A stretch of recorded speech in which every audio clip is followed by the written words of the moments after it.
Lego Masters, incredibly fun show. Speaking of fun shows, let's let's go back to Mapleton and join up with the Garvey clan and extended cast for the Damon Lindelof spearheaded Tom Perrotta novel, The Leftovers, of HBO. Specifically, we are looking at, for this TV guideposts, we are covering The Leftovers season 1 right now. This is episodes 3 and 4. Yes. Number 3, Two Boats and a Helicopter, and number 4, BJ and the AC. We probably will spend the bulk of our time at number 3 here. Number 3, or episode 3 rather, is the Matt Jameson episode. It is what I call the lock episode. It's the third of the series. It features the man of faith of the show, and in a really profound and devastating sort of sequence of events. This episode is the kind, one, that you got to think Damon just loves, but two, loves to execute on and really elevates. Like 1 and 2 are good, and elements of them are fantastic. This one, and I love that we just covered 28 Days Later, 6 weeks ago, and referred to Matt Jameson over and over, and here we are formally getting to know him, and he's a terrible guy. I love the man, but goodness gracious. So episode 3, Two Boats and a Helicopter, is the Matt centric, his attempt to, keep his church, effectively is the arc of the episode.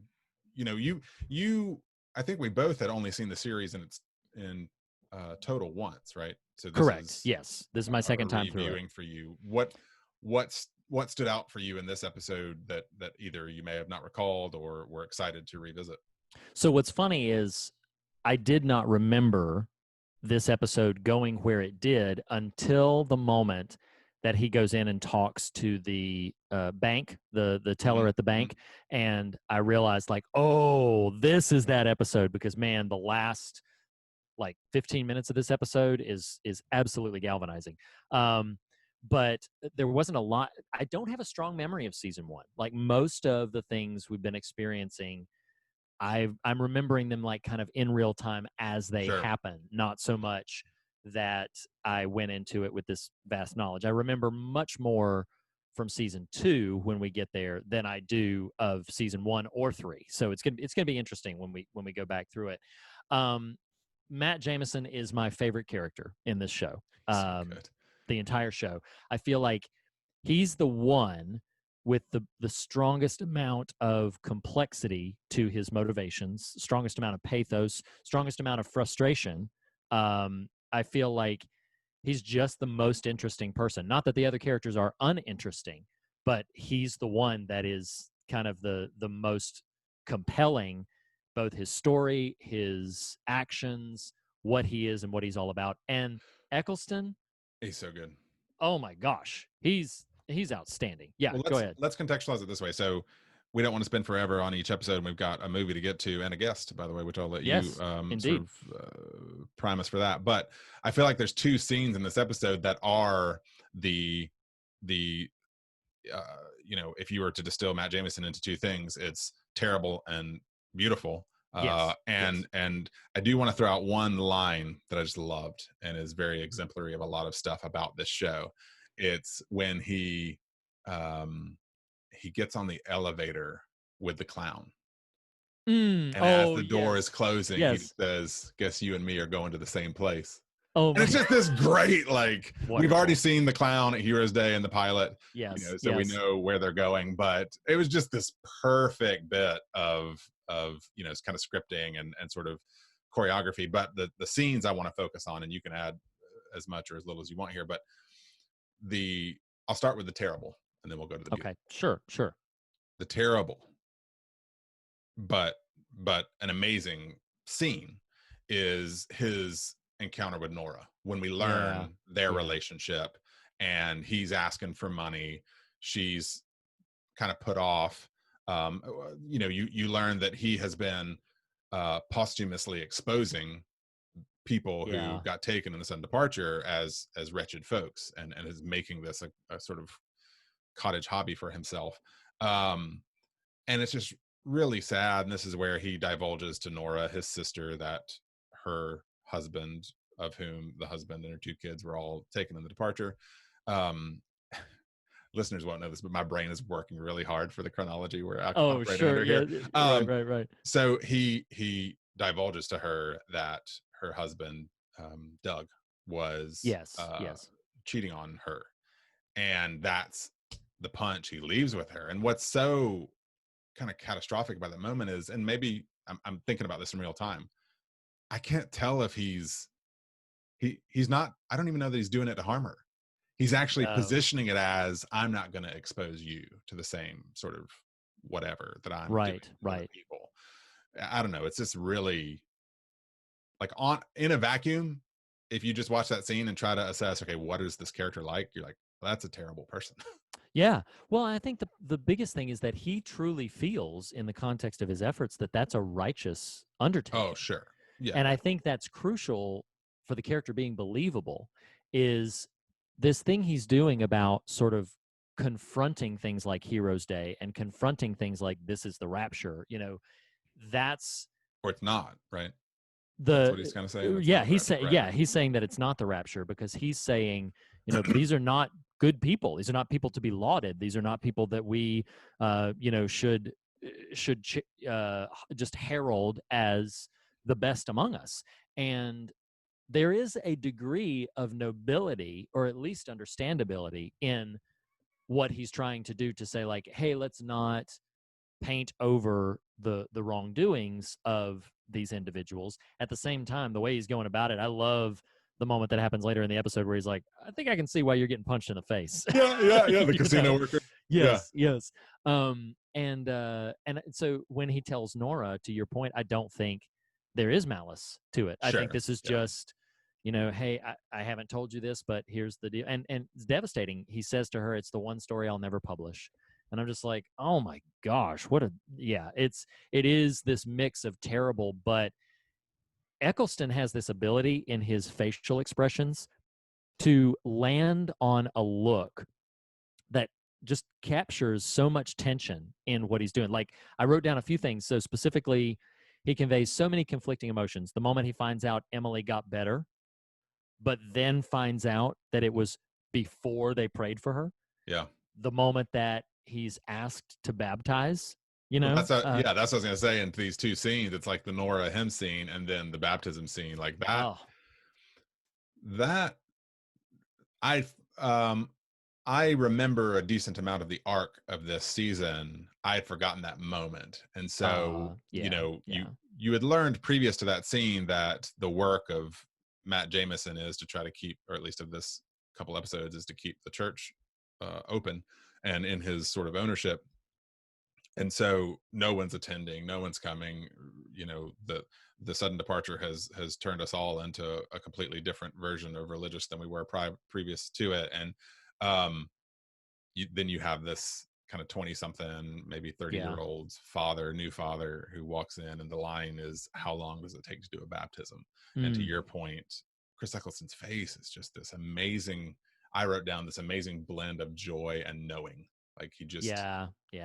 so much gets sort of translated in that moment. Absolutely. The other big one that I wrote down was just one of my favorite reactions. It's from a scripting moment, from a construction of the scene, when he wins the money, when he wins the big jackpot, because they've thrown that flag on it that, like, she's possibly jinxed him. So the way that his face is sort of real tense and uncertain, but then breaks out in that big smile. Yeah, Oh my gosh, it's wonderful. It's great. Yeah, it's so wonderful. Well, it's interesting. I want to throw this thematic idea at you, and we don't. I don't really intend it to linger long here, because that's not what this is for. But as I was watching it this time and pondering, Matt to me is a fascinating counterpoint to the sudden departure. Like this episode specifically, like the sudden departure occurring to people is sort of propping up this, what if you had no idea that what you loved would be taken away in, say, Nora. Right. And then you've got Matt, whose story centers on this church, and it's that conceit is, what if you know full well that this is going to be taken. You know what I mean? It's just Right, really kind of right. interesting that this episode just sort of lives in, like, Yeah. what Oh, if you know absolutely. this is going to be taken from you? How do you approach that? Right. Versus the Noras of the Leftovers universe who don't know at all. Well, and it can't be ignored. I had mentioned to you earlier. So the episode is called Two Boats and a Helicopter. And I know the answer to this, but for listeners' sake, like, do you know where that title comes from? Like, You and your leading questions, my lackey. leading questions. That's your, you got that detective's hat on. Oh, Yeah, hello, that's sir. right. I know the rough reference. Yes, I mean, Yeah. it's been a while. So I heard it as a joke. It's got a little punchline. It's a very brief story to tell. There's a story about a town that is being flooded, and there's a preacher who climbs to the roof of, I've heard it sometimes be his house, sometimes be the church, and he's climbing up there to not drown. A man in a rowboat comes by and says, "Here, get in, preacher, and I'll rescue you." And he says, "Well, no, the Lord's going to save me." Then a man in a motorboat comes by and says, "Here, preacher, get in quick." And he says, "No, no, no, the Lord's going to save me." And then a helicopter comes down, lowers a ladder, and says, "Please, click, climb up," And he says, "No, no, no, the Lord is going to save me." And so then the preacher drowns, dies.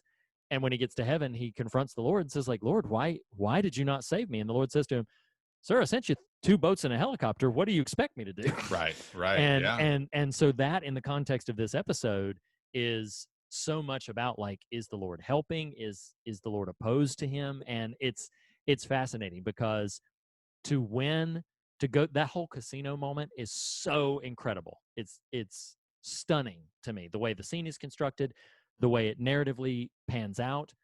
And then you think he's about to get robbed by that jerk in the parking Yeah. lot, but Yeah. then it pivots into, like, oh I nope, actually had forgotten that he murders him. right, oh yeah, which Yeah. is devastating in its way.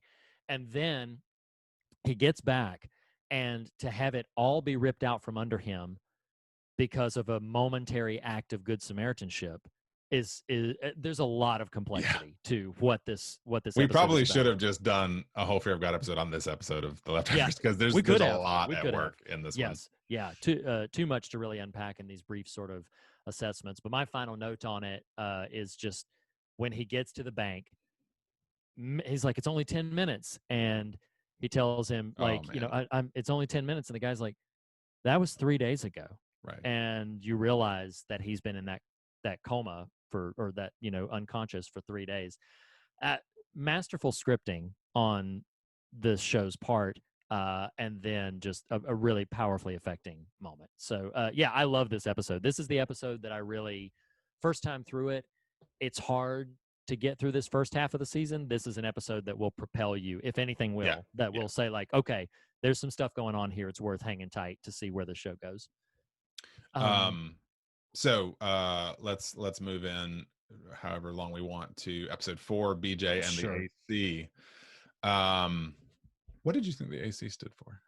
I don't know. This is one, like, I'm talking all high and mighty about how, I caught the two boats and a helicopter reference. I have no idea Well, what everybody BJ knows that one, right? Baby Jesus is kind Right, of what I would right. imagine, but I don't know what. I didn't actually look it up. I was like, AC, what are we talking about here? Yeah, I know.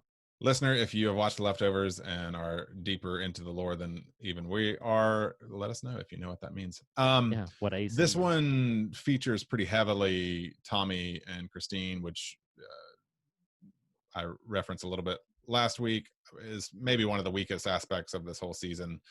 Whole and show. Yeah. Well, this Christine at least is pretty much done with after this season. But Yeah, that's true. You read the book, and you can unpack some of this as it happens. But do you recall much about the book and how some of this, like the things you liked or didn't about the book? I read it in proximity to its publication, which would have been more than 5 or 6 years ago now at this point. I do remember that that Tommy and Christine and the Holy Wayne plot line, like, that's all there. Mm-hmm. And it's, yeah, in both the reading of the book and, as I mentioned last week, in this iteration of the series, like, this is my biggest ding against it. I almost am antagonistic against the fact that I have to endure this plot line as it's going through this season. I know it'll Just be the over and done whole with Holy sooner. Wayne stuff. All of it. Yeah, The whole Holy Wayne stuff.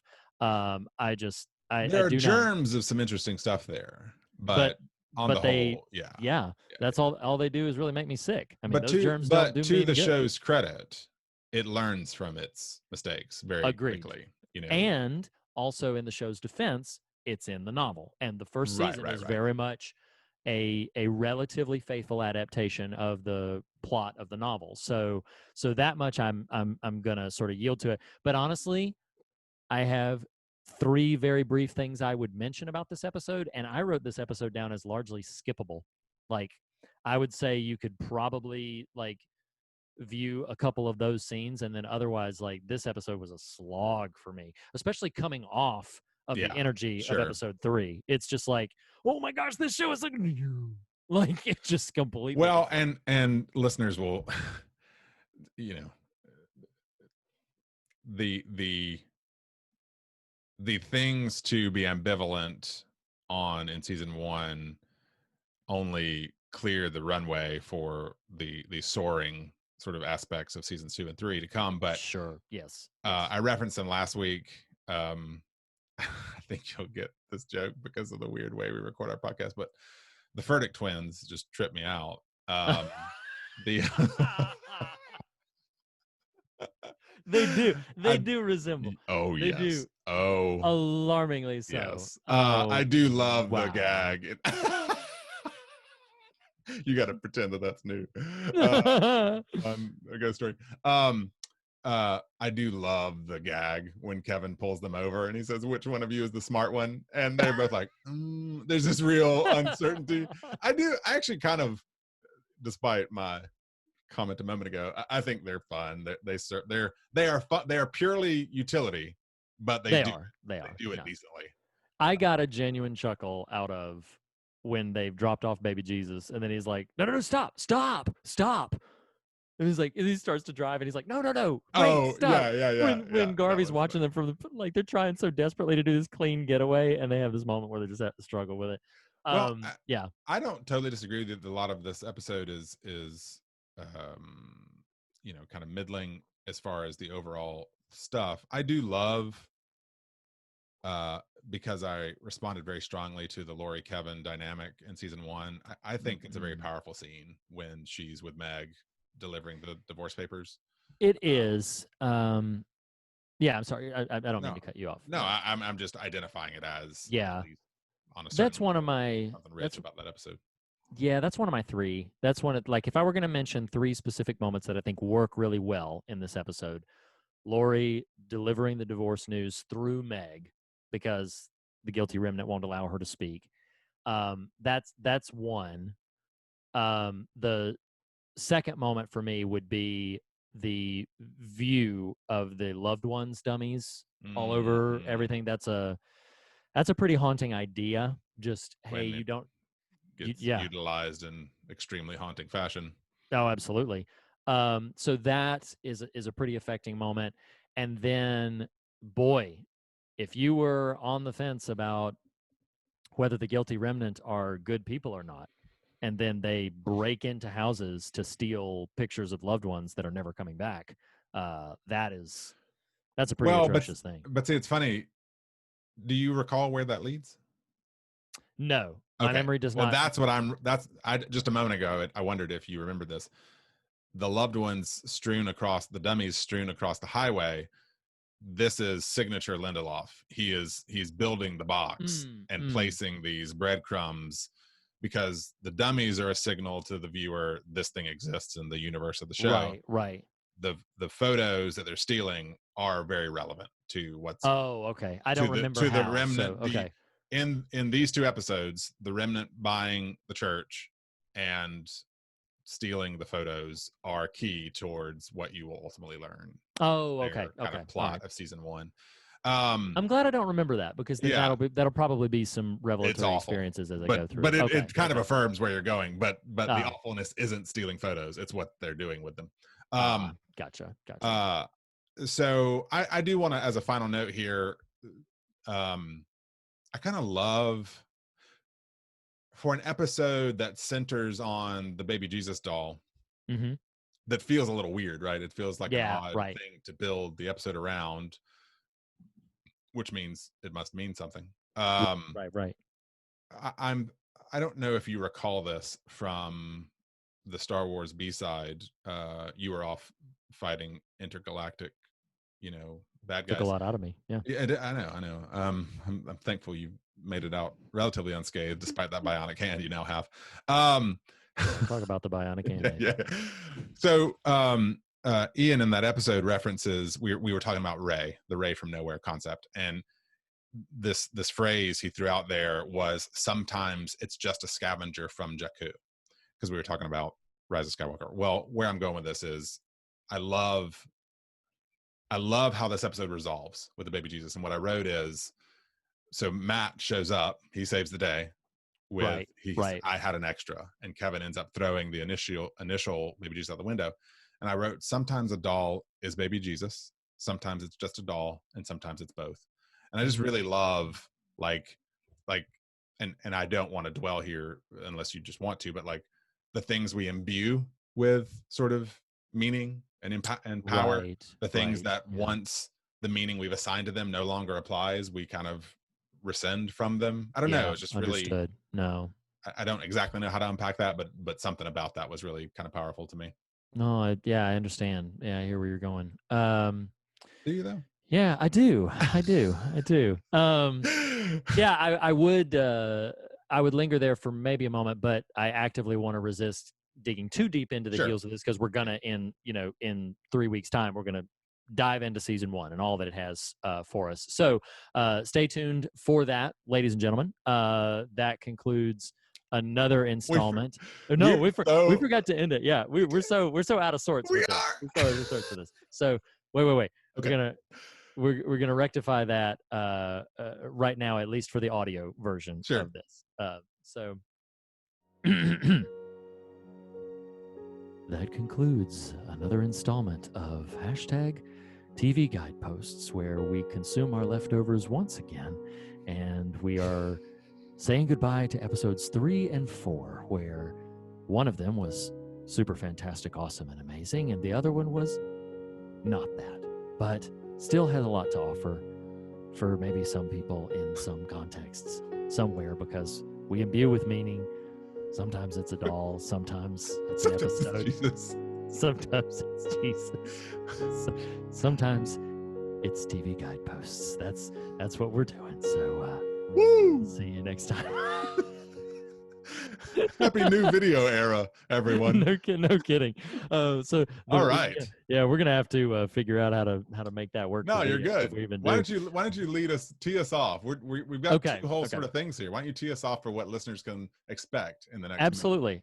So what we're gonna do? We recorded this a bit out of time, but we are going to, after this brief momentary break, we are going to be diving into a film from 1980 called The Changeling, directed by Peter Medic and starring George C. Scott. For that specific part of the conversation, we invited our friend of the show, Bill Oberst Jr., back to converse specifically about this film, and it was his first time seeing it, and we think you're really going to enjoy where the conversation goes from here. So we'll be back in just a second, and you'll have a conversation about The Changeling. So we'll see you in a minute. All right.